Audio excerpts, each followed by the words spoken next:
Assalamualaikum warahmatullahi wabarakatuh.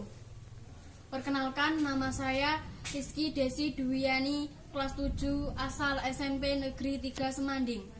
Saya akan bercerita tentang Ronggolawe Gugat. Dikisahkan dalam riwayat, Ronggolawe merupakan salah satu pengikut setia Raden Wijaya yang turut merintis pendirian Kerajaan Majapahit pada tahun 1293 Masehi. Selain beberapa tokoh penting lainnya seperti Arya Wiraraja, Nambi, Kebo Anabrang, juga Lembu Sora. Ronggolawe adalah salah satu putra Arya Wiraraja, Bupati Sumeneb di Pulau Madura.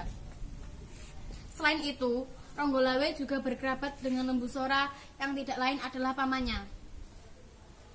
3 orang yang terikat jalinan keluarga ini mengabdi di Majapahit sejak era Raja pertama Raden Wijaya atau Kertarajasa Jayawardana.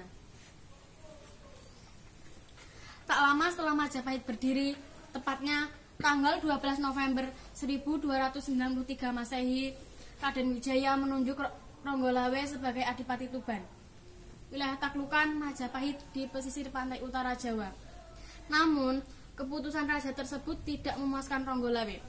Ia merasa seharusnya mendapatkan posisi yang lebih baik. Kekesalan Ronggolawe semakin memuncak lantaran Raden Wijaya mengangkat Nambi sebagai Rakran Patih atau Perdana Menteri. Rakran Patih adalah jabatan paling tinggi dalam struktur pemerintahan Kerajaan Majapahit di bawah raja.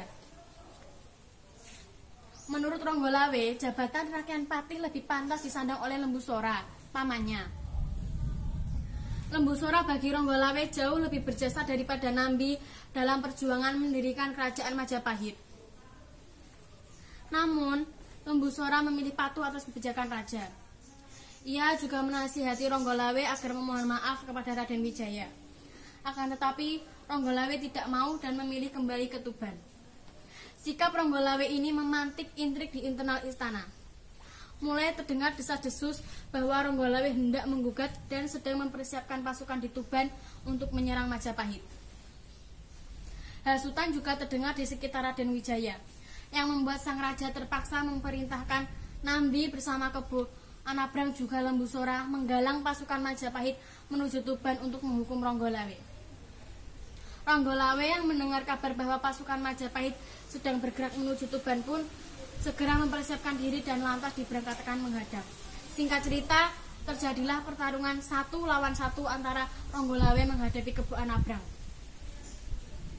Pertarungan di tengah derasnya aliran sungai Tambak Beras itu menguntungkan bagi Kebo Anabrang yang lebih piawai berenang. Ronggolawe di ujung maut, lehernya dicekik oleh Kebo Anabrang sampai gugur. Lembu Sora yang melihat kejadian itu berada di persimpangan jalan. Ia memang berada di kubu Majapahit, akan tetapi Ronggolawe adalah keponakan yang dikasihinya. Kehilangan kendali, Lembu Sora menikam Kebo Anabrang sampai gugur. Ronggolawe dan Kebo Anabrang sama-sama gugur di tengah derasnya aliran sungai Tambak Beras yang banjir darah akibat pertarungan 2 kesatria Majapahit tersebut. Keduanya adalah sosok yang amat berjasa bagi Majapahit. Upacara kematian Adipati Ronggolawe dan Kebo Anabrang pun dilaksanakan sebagaimana mestinya sebagai penghormatan terakhir bagi mereka. Jenazah Adipati Ronggolawe dan Kebo Anabrang disucikan, dibakar, kemudian abunya dibuang ke laut. Raden Wijaya mengampuni semua anggota pasukan Ronggolawe dari Tuban yang terlibat pertempuran tersebut. Bahkan keturunan Ronggolawe masih diberi wewenang untuk memimpin Kadipaten Tuban.